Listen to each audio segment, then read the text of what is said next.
Hi friends, good morning. में Khodiyar education app में आपનું हार्दिक स्वागत है। आज આપણે અભ્યાસ કરશું EYBCOM સેમ 6 માં મેનેજમેન્ટ એકાઉન્ટમાં પરિવર્તનશીલ અંદાજપત્ર, જેમાં આપણે ઓલરેડી એક આના પહેલાંનો એક ટ્વિંકલ લિમિટેડ વાળો દાખલો જોયો હતો। આજે આપણે બીજો દાખલો જોવાનો છે અને બીજા દાખલાનું નામ છે જો દાખલા નંબર 29 છે તમારો। એ કાઢો જો તમારી ચોપડીમાં BS સાની ચોપડી હોય ને, દાખલા નંબર 29 કરો, એના પછીનો છે ને તે કરવાનો છે દાખલા નંબર 29। ચાલો तो હવે આપણે એ કરીએ એક્ઝામ્પલ નંબર 29 પરિવર્તનશીલમાં આ દાખલો કાઢો। જો 10,000 એકમો વાળું છે ને, 10,000 એકમોના ઉત્પાદન અંગે એ દાખલો ચાલો કરાવું છું। હવે જો 10,000 એકમોના ઉત્પાદન અંગેના અંદાજિત ખર્ચા નીચે પ્રમાણે આપવામાં આવ્યા છે। એટલે છે ને તમારે આ જે કોષ્ટક આપેલું છે ને બેઠું છે ને 10,000 એકમો માટેનું આપેલું છે, બરાબર। માલ સામાન તમને એકમ દીઠ 140 રૂપિયા આપેલો છે, મજૂરી 50 રૂપિયા આપેલી છે। જો આ બધી માહિતી એકમ દીઠમાં છે। ચલિત ખર્ચા આપેલા છે 40 રૂપિયા, સ્થિર કારખાના ખર્ચા 2 લાખ રૂપિયા આપેલા છે, બરાબર। અને 20 રૂપિયા એની એકમ દીઠ કિંમત છે। સીધા ચલિત ખર્ચા 10 રૂપિયા છે, વેચાણ ખર્ચા 26 રૂપિયા છે, એમાં 10% કેવા છે? સ્થિર છે। વિતરણ ખર્ચા 14 રૂપિયા છે એકમ દીઠ અને 20% એમાં સ્થિર છે। સ્થિર વહીવટી ખર્ચા 10 છે અને ટોટલ એની રકમ 1 લાખ રૂપિયા છે, બરાબર છે। 8,000 એકમો અને 6,000 એકમો માટે ઉત્પાદન બજેટ તૈયાર કરવાનું, એટલે આપણે 8,000 ને 6,000 એકમો માટે કરવાનું છે। ચાલો બહુ ઇઝી દાખલો છે, આ પણ થઈ જશે, બરાબર। મોસ્ટ ઇમ્પોર્ટન્ટ છે આ પણ। ચાલો સ્ટાર્ટ કરી નાખીએ। જો દાખલા બધા ઇઝી જ છે, બરાબર। આપણે એવી માન્યતા હોય કે ભાઈ દાખલા બધા અઘરા આવે છે। તમને આવડતું હોય ને તો દાખલા ઇઝી જ છે, અને નહીં આવડે ને તો દાખલા અઘરા કહેવાય, એવું આવે। બાકી બધા એમ કે દાખલા અઘરા છે, કંઈ અઘરા નહીં હોય। ચાલો હેડિંગ આપી દઉં, પરિવર્તનશીલ અંદાજપત્ર।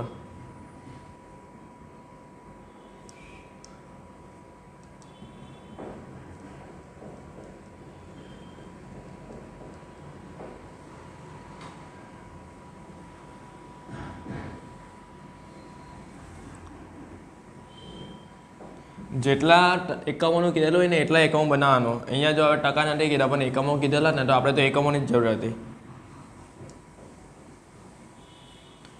દરેક એકમના 2 ખાના બને, એક કુલ ખર્ચનું ખાનું ને એકમ દીઠનું ખાનું।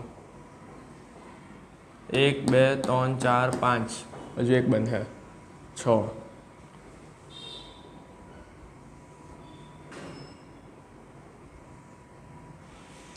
વિગત, કુલ ખર્ચ અને એકમ દીઠ। પહેલું કેટલાનું છે જોઈ લો। પહેલે જો તમને 10,000 એકમનું આપેલું, જેટલા એકમનું પહેલે આપેલું હોય ને એટલા એકમનું પહેલાં લખી જ દેવાનું ઉપર। તો અહીંયા લખી દો 10,000 એકમો। ચલો પછી કેટલા એકમનું આપેલું છે જોઈ લો નીચે। 8,000 ને 6,000 એકમનું છે, બરાબર। તો અહીંયા લખો પહેલાં 8,000 એકમ, પછી 6,000 એકમોનું છે તો 6,000 એકમ લખો। અહીંયા લખો કુલ ખર્ચ, અહીંયા લખો એકમ દીઠ, અહીંયા લખો કુલ ખર્ચ, આ 6,000 એકમ માટે, અને અહીંયા લખો એકમ દીઠ। દરેક એકમના પર્સનલ 2 ખાના છે। જો એક કુલ ખર્ચનું ખાનું છે, એક એકમ દીઠનું ખાનું। અહીંયા કુલ ખર્ચનું ખાનું છે, અહીંયા એકમ દીઠનું ખાનું। કુલ ખર્ચ, એકમ દીઠ। જો સાંભળો, મારી વાત સાંભળો। તમે જ્યારે મારો વિડીયો જોવો ને, ખાઈને જોવાનો, સવારે ફ્રેશ હોય ને ત્યારે જોવાનો, ઊંઘતા નહીં જોતા વિડીયો। નહીં તો તમે શું કરો ખબર, એમ વિડીયો જોવો ને ઊંઘ આવી જાય એવું થાય। પણ તમે ચિંતા નહીં કરતા, હું તમને એ રીતે ભણાવેલ કે તમને ઊંઘ આવવા જ નહીં દેવા, ખબર પડી? હું એ રીતે તમને મોટિવેશન પણ કરતો રહેવા અડધા વિડીયોમાં, કે તમે હુઈ નહીં જાઓ। હવે અડધા મને પણ ખબર છે કે જ્યારે ઓનલાઈન ભણીએ ને ત્યારે ઊંઘ આવી જ જાય, મને પોતાને ખબર છે, કારણ કે મેં પણ ઓનલાઈન ભણેલું છે। એટલે એમ તમે મોબાઈલ પકડીને પણ એમ થોડો એમ જાઓ, પછી ઊંઘ આવી જાય એવું થાય, કંટાળો આવવા માંડે। એટલે જ હું કેવું કે ભાઈ જો મારી વાત સાંભળજો, ઓનલાઈન ઓફલાઈન ગમે તે હોવ, મારી પાસે ભણશો ને ખોટું નહીં થાય, તમારું ઊંઘ આવશે પણ ને એટલું યાદ રાખજો। હું એ રીતે તમને છે ને એક્ટિવ હર પલ, હર એક સેકન્ડ ને હર એક શબ્દ તમે એક્ટિવ ને એક્ટિવ જ રહો એવું ભણાવો, એટલું યાદ રાખજો। પણ છેલ્લે સુધીને જોડાતા રહેજો, બરાબર। ચાલો હવે આપણે જોઈએ, છેલ્લે સુધીને જે રહે ને એને ફાયદો જ થાય, એટલું યાદ રાખવાનું। છેલ્લી પરીક્ષા સુધી મારી સાથે રહેજો, બરાબર।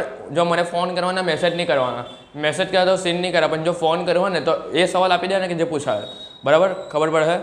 અને તમે મારો કોર્સ લીધેલો હશે ને તો તમને ફાયદો જ છે, એટલું યાદ રાખો। હું તમને બહુ બધું કરાવવાનો છું, પણ સમય ઓછો છે, એટલું યાદ રાખો। બહુ બધું કરાવવું છે મારે તો તમને। ચલો સ્ટાર્ટ કરી દઈએ। જો તમને છે ને પહેલાં માલ સામાન આપેલો છે, તો આપણે પહેલાં અહીંયા માલ સામાન લખી દઈએ. માલ સામાન. હવે જો માલ સામાનની એકમ દીઠ કિંમત કેટલી છે? 140 રૂપિયા. તો આપણે બધા ખાનામાં કેટલા લખી દઈએ? એકમ દીઠના ખાનામાં 140. કારણ કે માલ સામાન એ કેવો ખર્ચ છે? ચલિત ખર્ચ છે. એટલે એની એકમ દીઠ કિંમત કેવી રહેશે? સ્થિર રહેશે. બરાબર. જો મેં તમને પહેલું નહીં સમજાવેલું હતું, પાછું સમજાવી લઉં કે ચલિત ખર્ચ એમાં શું સ્થિર હોય? તો ભાઈ એમાં છે ને એકમ દીઠ કિંમત સ્થિર હોય. શું હોય? એકમ દીઠ કિંમત. એટલે શું? સમાન હોય. તો જો સમાન શું હોય? એકમ દીઠ કિંમત સમાન હોય. અને શું બદલાતું રહે? તો ભાઈ કુલ ખર્ચની રકમ બદલાતી રહે. તો જો આ આપણે શું લખ્યું? એકમ દીઠ લખ્યું ને, તો જો એકમ દીઠ સમાન છે ને, તો બધામાં જો એકમ દીઠના ખાનામાં મેં 140 140 140 સમાન લખી દીધા. હવે કુલ ખર્ચ એના બાજુના ખાનાની રકમ શોધવી હોય તો શું કરવાનું? એકમ દીઠ વડે તમારા એકમોનો ગુણાકાર કરી દેવાનો. 140 ગુણ્યા 10,000 કરો છો એટલે તમારો જવાબ આવશે કેટલો? 14 લાખ રૂપિયા. કેટલો આવશે? 14 લાખ રૂપિયા. ચાલો લખી દો. 140 ગુણ્યા 10 લાખ, આ 10,000 એટલે 14 લાખ લખી દો. 140 ગુણ્યા 8,000 કરો એટલે તમારો જવાબ આવશે 11,20,000. 11,20,000. 140 ગુણ્યા 6,000 કરો એટલે તમારો જવાબ આવશે 84,000 આવશે. કેટલો આવશે? જોઈ લઈએ આપણે. 8,40,000 કે 84,000 જેવા આવશે. 140 ગુણ્યા 6,000 8,40,000 આવે. 8,40,000 થઈ ગયો. માલ સામાન પણ થઈ ગયો. બરાબર. હવે કયો ખર્ચ છે ને ભાઈ જોઈ લો. માલ સામાન પછી છે તમારો મજૂરી છે. કયો છે? મજૂરી. તો અહીંયા મજૂરી લખી દઈએ આપણે. ચલો જો મજૂરીની એકમ દીઠ કિંમત કેટલી આપેલી છે? 50. તો અહીંયા 50 લખો, અહીંયા બી 50 લખો અને અહીંયા બી 50 લખો. ચલો 50 ગુણ્યા 10,000 કરો. પાછી કેલ્સી લઈ લો તો 5 લાખ રૂપિયા આવે. કેટલા આવે? 5 લાખ રૂપિયા. 50 ગુણ્યા 8,000. 50 એક મિનિટ. 50 ગુણ્યા 8,000 4 લાખ આવે. 50 ગુણ્યા 6,000. 50 ગુણ્યા 6,000 3 લાખ.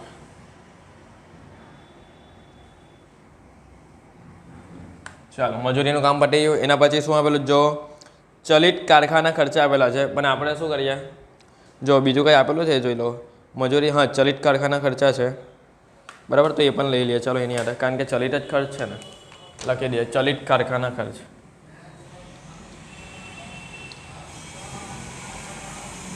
જો તમે ટોટલ નહીં કરો અને આ રીતે બધું લખી દો તો પણ ચાલે. છેલ્લે ટોટલ કરી દો તો બી ચાલે. ચાલો ચલિત કારખાના ખર્ચ કેટલા છે? 40 છે બધાને. અહીંયા લખી દો 40. એકમ દીઠ જો એ ચલિત છે એટલે મેં એકમના ખાનામાં લખું છું. ચલો 40 ગુણ્યા 10,000 કરો છો એટલે આવશે 1 લાખ. 40 ગુણ્યા 10,000 કેટલા આવે? 1 લાખ. હા સોરી ઉભા રહો. 40 ગુણ્યા 1 લાખ 10,000 એટલે 4 લાખ આવે. કેટલા આવે? 4 લાખ.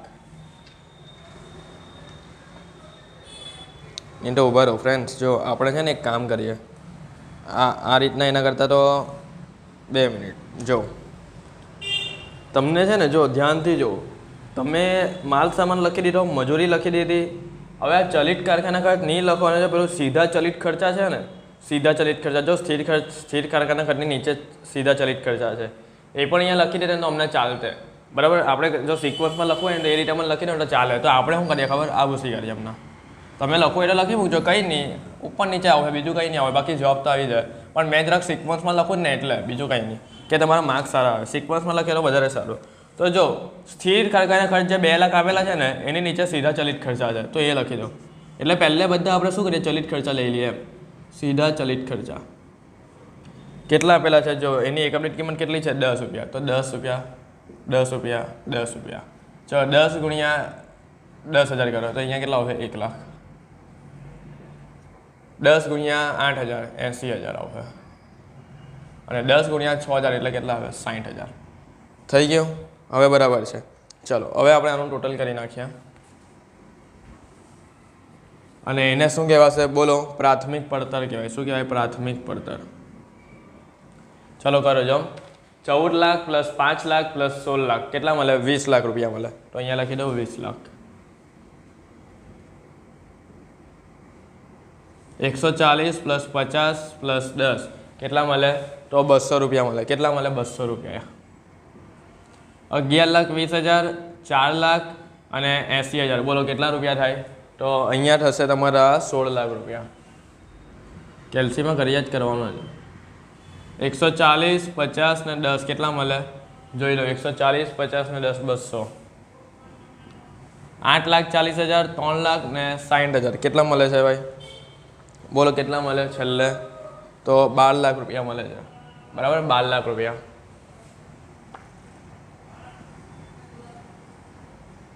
અને 140, 50 ને 10 એટલે અહીંયા 200 આવે. થઈ ગયું પ્રાથમિક પડતર. ચલો હવે જોઈએ કારખાના ખર્ચા. હવે લઈ લઈએ કારખાના ખર્ચા. હેડિંગ આપી દઉં. હવે કારખાના ખર્ચામાં શું છે જોઈ લો.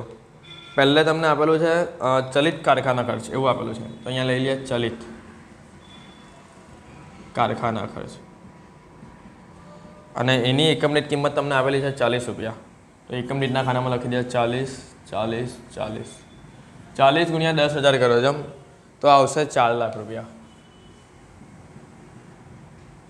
40 ગુણ્યા 8,000 કરો. ચલો કેલ્સીમાં કરી દો. 40 ગુણ્યા 8,000 તો તમારા આવશે 3,20,000.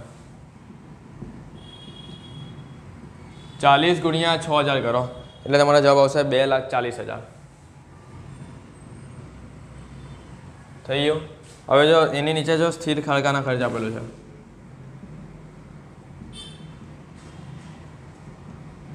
હવે જો અહીંયા ધ્યાનથી સમજો. સ્થિર કારખાના ખર્ચ તમને કેટલા આપી દીધેલા છે? 2 લાખ. ટોટલ રકમ આપી દીધેલી 2 લાખ રૂપિયા બરાબર. તો 2 લાખ રૂપિયા કુલ ખર્ચના ખાનામાં લખી દો બધામાં. કારણ કે કુલ ખર્ચ સ્થિર ખર્ચની જે આવે ને એ બધી સમાન હોય એટલે મેં નોન લખાવી હતી ને એ. ચલો હવે આ એકમ દીઠની શોધી તો 2 લાખ ભાગ્યા 10,000 કરો. 2 લાખ ભાગ્યા 10,000 જમ કરી નાખીએ આપણે કેલ્સીમાં. 2 લાખ ભાગ્યા 10,000 20 જવાબ આવે. કેટલો? 20. તો અહીંયા 20 લખી દો. આ 2 લાખ ભાગ્યા 8,000. ચલો કેલ્સીમાં કરી નાખીએ. 2 લાખ ભાગ્યા 8,000 તો તમારો જવાબ આવશે 25. કેટલો આવશે? 25 કરી નાખીએ. 25 બરાબર છે. 2 લાખ ભાગ્યા 6,000 તો 33.33 આવ્યો ભાઈ. સાચો છે બરાબર. 33.33 ચલો બરાબર છે. હવે આપણે શું કરી નાખીએ? આનું ટોટલ કરી નાખીએ. કારખાના ખર્ચ પતી જાય ને એટલે આપણે અહીંયા મળી જાય કારખાના પડતર. 4 ને 2 6, 6 ને 2 8, 8 લાખ આવે. સોરી ઉભા રહો. આ 20 લાખ છે અહીંયા એટલે આ 20 લાખ ને આ 2 6 એટલે 26 લાખ આવે. બરાબર છે ને? 26 લાખ આવે. 240 ને 20 એટલે 260. ચાલો 16 લાખ, 3,20,000 ને 2 લાખ કેટલો આવે છે ભાઈ? જોઈ લઈએ આપણે. આનું ટોટલ બી કરી નાખીએ. જો આનું ટોટલ બરાબર છે ને 260 આવે છે. બરાબર 240 આ બરાબર છે. ચાલો હવે આનું કેટલું આવે છે? તો 21,20,000 આવે છે. જોઈ લઈએ. 16 લાખ પ્લસ 3,20,000 પ્લસ 2 લાખ 21,20,000. ચાલો આનું કરીએ. 240 25 એટલે 265 આવ્યો. આનું કરીએ. 12 લાખ પ્લસ 2,40,000 પ્લસ 2 લાખ 16,40,000 આવે છે. આવી ગયો? આવી ગયો. 16,40,000. હવે આનું કરી નાખીએ. 240 ને 33.33 273.33 આવે છે. આ તમારી મળી ગઈ કારખાના પડતર. ચલો હવે એના પછી હું આપેલો જોઈ લઉં. ઓફિસ ખર્ચા આપેલા હશે. જો ઓફિસ ખર્ચા એટલે કે પેલા સ્થિર વહીવટી ખર્ચા જેને કહેવાય ને વહીવટી ખર્ચાને ઓફિસ ખર્ચા જ કહેવાય. તો જો તમને હા સ્થિર વહીવટી ખર્ચા જો છેલ્લે આપેલા ને છેલ્લે એ લખી દઉં વહીવટી ખર્ચા અને એકલા સ્થિર જ આપેલા છે. સ્થિર વહીવટી ખર્ચા જો 1 લાખ રૂપિયાની રકમ આપેલી તો બધામાં 1 લાખ રૂપિયા લખી દો. કારણ કે સ્થિર જ આપેલા ચલિત નથી આપેલા એટલે તો 1 લાખ કુલ ખર્ચમાં લખી દો બધામાં. 1 લાખ અને 1 લાખ. ચાલો હવે 1 લાખ ભાગ્યા 10,000 કરો જમ એટલે અહીંયા જવાબ આવશે 10. 1 લાખ ભાગ્યા 8,000 કરો તો 12.5 આવશે. અને 1 લાખ ભાગ્યા 6,000 કરો તો જવાબ કેટલો આવશે? 6,000 આપણે કરી નાખીએ તો જવાબ તમારો આવી જશે. કેલ્સીમાં પાછો એકવાર કરી નાખીએ. જો એક બરાબર છે ને? કંઈ ભૂલ નથી ને? 12.5 આવી ગયો. બરાબર છે. કોઈ ભૂલ નથી ફ્રેન્ડ્સ. કારણ કે મેં ચેક કરતો રહ્યો, કારણ કે ભૂલ પડે તો ભાઈ બધું ખોટું પડી જાય. એટલે 16.67 આવે, બરાબર છે. 1,00,000 કરીએ આપણે 6,000 તો 16.67 આવે. ચાલો, જો અહીંયા સ્ટીલ ભાઈ બધી ખર્ચ નથી એટલે આમાં છે ને આપણે ટોટલ કરીએ. મેં તો છે ને આજે ચેક કરતો જ જાઉં કે કઈ જોબ ખોટતા છે ને, પછી પાછળથી તમને નહીં થાય કે સર આ જોબ ખોટતો હતો. એટલે મેં સાથે સાથે ચેક કરતો જ જાઉં, ભલે મને આવડતું હોય તો બી. તો અહીંયા લખી દે ઉત્પાદન પડતર. મેં અહીંયા નોટ બાજુમાં મૂકેલી જોઈએ મારી, કે એમાં મેં જોબ ચેક કરતો જ રહ્યો કે ભાઈ આ સરવાળો બરાબર છે ને, કંઈ ખોટું નથી ને. કારણ કે જો ખોટું પડે પછી તમે મને ફોન કરો કે ભાઈ આ ખોટું છે તમે, એટલે મેં પહેલેથી જ ચેક કરું. ચલો, 26 લાખ ને 1,27 લાખ, 260 ને 10 270, 21,20,000 ને 1 લાખ એટલે 22,20,000, 265 પ્લસ 12.5 277.5, 16,40,000 પ્લસ 1 લાખ 17,40,000, 273.33 પ્લસ 16.67 290 થઈ ગયું. આ તમારી મળી ગઈ ઉત્પાદન પડતર. બરાબર, બધું બરાબર છે આપણું, કંઈ ખોટું નથી. ચાલો, હવે એના પછી હું આપેલું જોઈ લઈએ. જો હવે તમારા દાખલામાં છે ને વેચાણ વિતરણ ખર્ચા અલગ અલગ આપેલા છે. જો વેચાણ ખર્ચા અલગ છે ને વિતરણ ખર્ચા અલગ છે, તો આપણે પહેલાં હેડિંગ આપી દો આખું ટોટલ કે વેચાણ વિતરણ ખર્ચા. હવે એમાં સૌથી પહેલાં શું આપેલું જો તમને વેચાણ ખર્ચા સૌથી પહેલાં આપેલા, તો અહીંયા લખો વેચાણ ખર્ચા, હેડિંગ આપો વેચાણ ખર્ચા. અને વેચાણ ખર્ચામાં શું કહે છે તો ભાઈ 10% કેવા છે સ્થિર છે, 10% કેવા છે સ્થિર, અને બાકીના કેટલા ટકા ચલિત હોય બોલો. તો ભાઈ 10% સ્થિર હોય તો વેચાણ ખર્ચામાં 90% કેવા હશે ચલિત હશે. પણ તમે મને એ કહો કે જો અહીંયા તો સ્થિરની ચલિત એકમની કિંમત આપેલી જ નહીં, તો આપણે શોધશું કે તો જો એક બહુ ઇઝી રીત છે, બહુ ઇઝી રીત. હું પહેલાં 10% જો સ્થિર છે ને એનું કરું. જો તમને આ રીતે આપણે આ વેચાણ ખર્ચા છે તમારા, શું છે વેચાણ ખર્ચા. તો જો હું પહેલાં આનું તમને બતાવી દઉં, એના પરથી બધું મળી જાય. 10,000 એકમ છે ને, તો હું અહીંયા લખું જ વેચાણ ખર્ચા આના 10,000 એકમો, બરાબર. અને એની એકમ દીઠ કિંમત કેટલી આપેલી છે, જો એકમ દીઠ કિંમત એની કેટલી આપેલી છે તો ભાઈ 26 રૂપિયા આપેલી. કેટલી 26 રૂપિયા. તો 10,000 ગુણ્યા 26 તમે કરો ને તો તમારો જવાબ કેટલો આવે ખબર, 2,60,000 આવશે, 2,60,000. તો આ તમને શું મળી ખબર, કુલ વેચાણ ખર્ચ, કુલ વેચાણ ખર્ચ મળ્યો. હવે એમાંથી શું કહે છે કે ભાઈ 10% સ્થિર છે અને 90% શું છે ચલિત છે. તો 2,60,000 ને 10% કરો તો 26,000 તમને સ્થિરની રકમ મળે, અને 2,60,000 ના 90% આપણે કરી નાખીએ એટલે 2,34,000 મળે ચલિતની રકમ. ચલો, તો જો સ્થિરમાં કુલ ખર્ચ સમાન હોય ને તો 26,000 તમે અહીંયા સ્થિરમાં લખી દેજો, 26,000 26,000 26,000, ખબર પડી. હવે આ 26,000 ભાગ્યા તમારે કેટલા કરી દેવાના, 10,000 કરી દેવાના, એટલે તમને છે ને એકમ દીઠ કિંમત મળે. તો પહેલી આવશે 2.6. હવે આ 26,000 ભાગ્યા પહેલાં 8,000 કરો ને એટલે તમને જવાબ મળે 3.25, 3.25. હવે 26,000 ભાગ્યા 6,000 કરો ને એટલે તમને જવાબ મળે, આપણે કરી નાખીએ 26,000 ભાગ્યા 6,000 4.33, 4.33. ચાલો, હવે ચલિત ખર્ચની રકમ શું કરવાનું છે તો જો ચલિત ખર્ચ અહીંયા એકમ દીઠ હવે શું હોય, જો ધ્યાનથી જો ચલિત ખર્ચાની એકમ દીઠ કિંમત કેટલી આવે બોલો બોલો. જો 26 રૂપિયા તો તમને આપેલી જ છે, ખબર પડી. તો આપણે શું કરવાનું હોય, જો ફ્રેન્ડ્સ મારી વાત સાંભળો, તમને અહીંયા છે ને વેચાણ ખર્ચા છે એમાં 26 રૂપિયા એકમ દીઠ કિંમતને આપણે અહીંયા શું કર્યું 90% કુલ ચલિત ખર્ચાની રકમ કેટલી શોધી આવ્યા જો હું તમને અહીંયા બતાવી દઉં છું.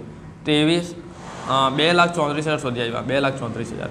આ ચલિત ખર્ચાની ટોટલ રકમ છે 2,34,000 રૂપિયા. તો આ 2,34,000 ભાગ્યા તમારે કેટલા કરી દેવાના, 10,000 કરી દેવાના. તો 2,34,000 ભાગ્યા 10,000 તો 23.4. તો 23.4 તમારી ચલિતની એકમ દીઠ કિંમત આવી ગઈ, બરાબર. તો આ બધામાં સમાન રહે. ચલો, આ 23.4 ગુણ્યા 10,000 કરો એટલે 2,34,000, જે આપણે 10,000 એકમની કરેલી હતી તે. ચાલો, હવે 23.4 ગુણ્યા 8,000 કરો છો. ચલો કરી નાખીએ, કેટલા આવે 23.4 ગુણ્યા 8,000 1,87,200 આવે, 1,87,200. આ 23.4 ગુણ્યા 6,000 કરીએ ને તો તમારો જવાબ આવે 1,40,400 1,40,400 ચલો આ ચલિત ખર્ચા થઈ ગયા બરાબર સ્થિર ખર્ચા પણ થઈ ગયા હવે જો વિતરણ ખર્ચા આપેલા છે તો હવે એ પણ આની અંદર જ આવે ને તો અહીંયા લખી દો વિતરણ ખર્ચા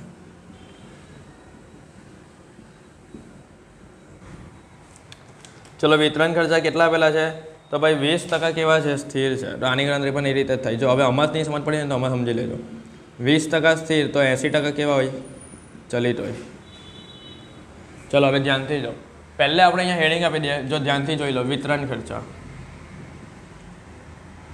હવે જો વિતરણ આપણે આ રીતે જ કરીએ પહેલે આ એકમ માટે કરી નાખો 10,000 એકમ તો અહીંયા લખી દો 10,000 એકમ એ 10,000 એકમની ચલિત કિંમત એકમ દીઠ કિંમત કેટલી છે જો 14 રૂપિયા છે કેટલી 14 રૂપિયા 10,000 ગુણ્યા 14 કરો જમ એટલે આવે તમારો 1,40,000 રૂપિયા 1,40,000 રૂપિયા આ તમારી મળી કુલ વિતરણ ખર્ચની રકમ કુલ વિતરણ ખર્ચ આમાં તમારે શું કહે છે ખબર કે જે 10% હશે ને એ કેવા હશે સ્થિર હશે ના સોરી જો અહીંયા તો 20% સ્થિર છે ને તો 20% હશે ને કેવા હશે સ્થિર હશે બાકીના 80% હશે ને એ કેવા હશે ચલિત હશે તો પહેલાં આપણે સ્થિરની રકમ શોધાવીએ 1,40,000 ગુણ્યા 20% કરો જમ 1,40,000 ગુણ્યા 20% તો કેટલા આવે ખબર 28,000 આવે 28,000 આ તમારી કુલ સ્થિર ખર્ચની રકમ મળી અને 1,40,000 ગુણ્યા 80% કરો એટલે 1,12,000 આવે આ ટોટલ ચલિત ખર્ચની રકમ મળી તમને 1,12,000 ચાલો હવે જો સ્થિર ખર્ચમાં 28,000 મળ્યા ને તો 28,000 સ્થિર ખર્ચમાં શું હોય ખબર આ કુલ ખર્ચ હોય તો આ છે ને તમારા બધામાં 28,000 સેમ આવે કેમ આ સ્થિર ખર્ચમાં તો આપણે અહીંયા લખી દઈએ 28,000 અહીંયા બી લખી દઈએ 28,000 અને અહીંયા બી લખી દઈએ 28,000 ચાલો હવે 28,000 ગુણ્યા ભાગ્યા 10,000 કરજો એટલે આ રકમ મળે તમને એ બાજુની તો 28,000 ભાગ્યા આપણે 10,000 કરી નાખીએ એટલે તમારે જવાબ મળે 2.8 આ 28,000 ભાગ્યા હવે 8,000 કરો એટલે આ રકમ મળે તો 28,000 ભાગ્યા 8,000 કરીએ એટલે તમને મળે 3.5 28,000 ભાગ્યા 6,000 કરો છો એટલે તમને કઈ જવાબ મળી જશે કેટલા મળે 4.67 તો આ કામ સ્થિરનું પતી ગયું હવે ચલિતનું કરવું હોય તો શું કરવાનું 1,12,000 તો છે જ કુલ ચલિત ખર્ચ એના ભાગ્યા તમારે છે ને આ 10,000 એકમો કરવાના એટલે એક એકમની કિંમત તમને મળી જાય તો જો કરી નાખો કેટલા આવે 1,12,000 ભાગ્યા 10,000 કરો છો 11.2 આવે કેટલા આવે 11.2 તો આ તમને છે ને ચલિત ખર્ચની એકમ દીઠ કિંમત મળી અને એકમ દીઠ કિંમત આવે ત્યારે બધામાં સમાન હોય ચલિત ખર્ચમાં તો બધામાં 11.2 કરી નાખો 11.2 ગુણ્યા 10,000 કરો છો એટલે અહીંયા મળશે 1,12,000 11.2 ગુણ્યા 8,000 કરો છો એટલે તમને મળશે કેટલા 89,600 આ 11.2 ગુણ્યા 6,000 કરો છો એટલે તમને મળે 67,200 બરાબર છે આવી ગયા ચાલો બીજું કઈ અંદર કીધેલું છે બસ પતી ગયું ચાલો તો હવે આનો સરવાળો કરી નાખીએ અહીંયા લખી દઈએ કુલ પડતર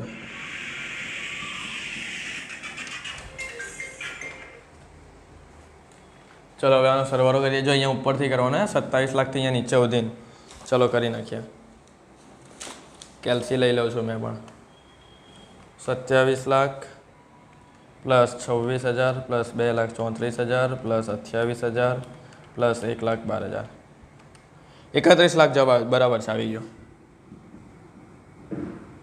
હવે આનો કરો છો 270 પ્લસ 2.6 પ્લસ 23.4 પ્લસ 2.8 પ્લસ 111.2 310 આવી ગયો બરાબર છે ચલો હવે આનો કરી નાખીએ 22,20,000 પ્લસ 26,000 પ્લસ 1,87,200 પ્લસ 28,000 પ્લસ 89,600 2,55,800